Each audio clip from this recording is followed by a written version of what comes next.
here in Hackney Empire Theatre. They just told us in the stalls. Yeah, here we go. Yeah, and today's subject. Today it's about what is non-art. Okay. Yeah. Okay. Cool. Enjoy the show. What is non-art? Good luck, see you people.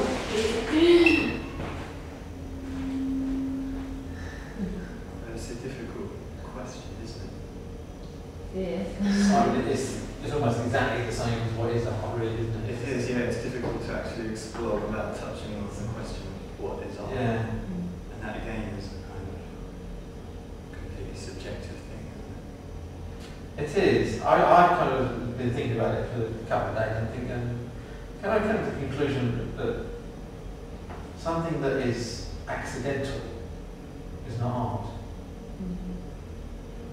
It's, I mean, when I was talking to my boyfriend about it, I was just thinking not art, and he said, well, no, there's a difference, isn't there, between not art and non-art. I mean, I don't know, but I was trying to sort of distinguish, like, you say something's not art, and that's just your opinion, but non-art is the opinion of the artist.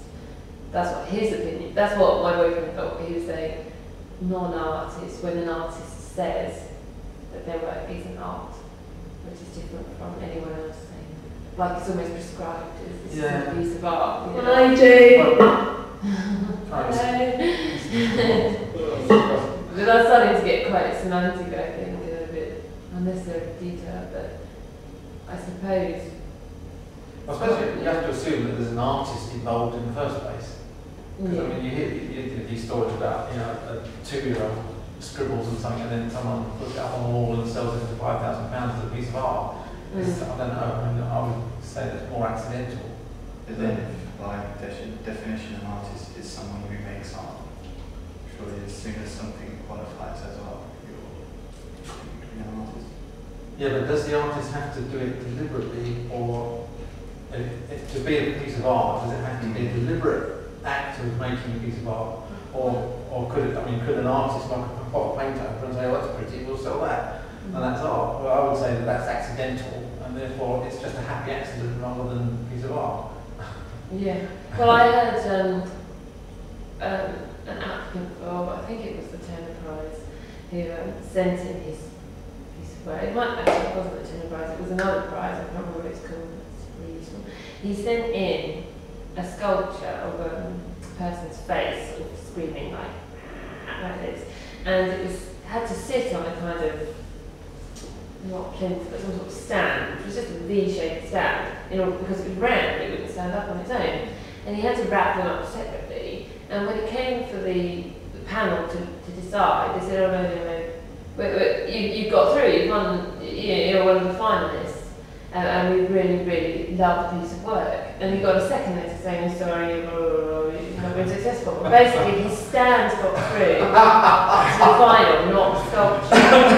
I mean, I wish I could tell you who it was, because that would be far more useful. But I can't remember the name. I read it in a paper about a year ago, and I was just like, that is so typical. And it's that, you could say, it was an accident. It's not like he deliberately created the stand to be a piece of art. It had a different function. But that doesn't necessarily mean that it's not a piece of art, because anyone can decide, oh, I think that's artistic, even if the artist, even for the artist it was an accident. I mean, we all are creative people, and you must all admit that you make a piece of work and you think, oh, it's brilliant in this way and brilliant in that way, and then the audience or your visitors or your buyers or anyone that comes along to enjoy your work has a completely different take on it, and they say, well, I liked it for these reasons and these reasons you wouldn't have even thought of or even seen yourself. That doesn't mean that they're not valid. So I mean, that's quite a tricky point. Whether the artist meant it to be a piece of art or not, I don't think that really qualifies whether or not it is. Sure. I mean, it's interesting that you mentioned the artist, though. That all work needs an artist. I mean, you could say non-art is anything that someone might consider artistic but that doesn't have a recognisable artist. So it could have been, I don't know, the marks on a pavement or something from 1,000 people walking past. well, who's the artist there? You know, I mean, someone might put it up on the wall and go, that looks incredible, but you don't know who made it. Perhaps in that case, the person perceiving it would be the artist. Maybe it's the observer that's the artist and not the The other way other. about the art is more of an interaction Yeah. between, you know, a person that's presenting something and the person that's experiencing it as Mm. well. I mean, I would perhaps argue that art has to be experienced for it to, you know, kind of be classified as such.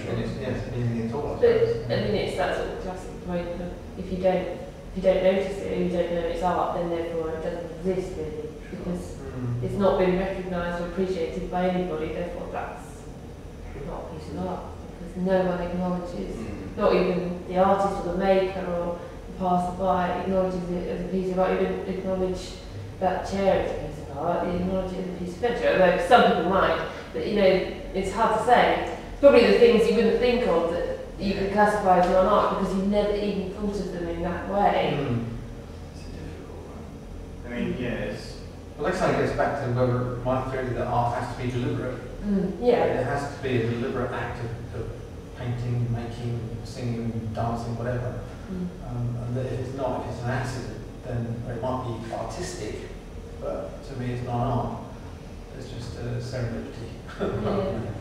It's I mean, again, it's all opinion based. I don't think anyone would know, but I mean, you see some. I mean, I see some really weird stuff, even popular stuff like at the Tate Modern. I remember when it opened, or near when it opened, in the main exhibiting area, there was a glass shelf with a glass of water on it, and that was considered one of the exhibits. And in fact, the more interesting piece about that work was this whole blob, this interview, basically plaqued on the wall beneath it, where the artist was trying to reason with everybody why this was a piece of art.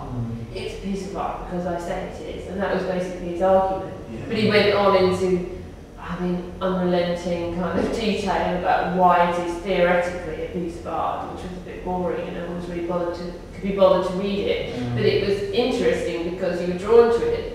But what the hell is their excuse for why that's a piece of art? You know what I mean? Which in itself it may give it a reason for being art. Yeah, you know, the whole presentation is the object that's on display. You know, it's the whole, you know, the whole event of experiencing it. You know, perhaps reading that statement and thinking, oh, you know, that doesn't make any sense at all. It's, you know, going away feeling really pissed off. I think, you know, Then that's provoked you to be pissed off to emotion. Exactly, yeah. It's art. But I mean, That's it's negative art. I But it guess doesn't have to be pleasing. Art doesn't have to be pleasing. But I like what you were saying about the experience, that art is something that's interactive, you know, and that people, I mean, I come from a theatre background, and when I was studying theatre, the whole question about what is theatre, a lot of people used to define it by anything that is shared between a spectator and a performer. If you're all performers, it's not a theatrical experience, it's an experience. It's not necessarily a theatrical experience, it's just something you're doing together, like chanting or running back. Whereas when you've got someone outside watching and someone inside doing, then that dynamic is what makes the dynamic of a performance or a theatre. Whereas if someone is doing something with someone else, and it's not internal or external, but it's crossing that boundary. And again, that's open to opinion and interpretation, but you could say it's art about something being made and then it being appreciated by others, or is it just the action of making the work between two people? I mean, so we already see. I've always felt that the most effective piece of work that does kind of involve the spectator in some way, and they become an inherent part of the art itself, you know. I've never really believed in this distinction between spectator and creator. I think, you know, the ideal situation would be where everybody is, you know, participating in some kind of event or, you know, creative outlet that is classified as art. You know,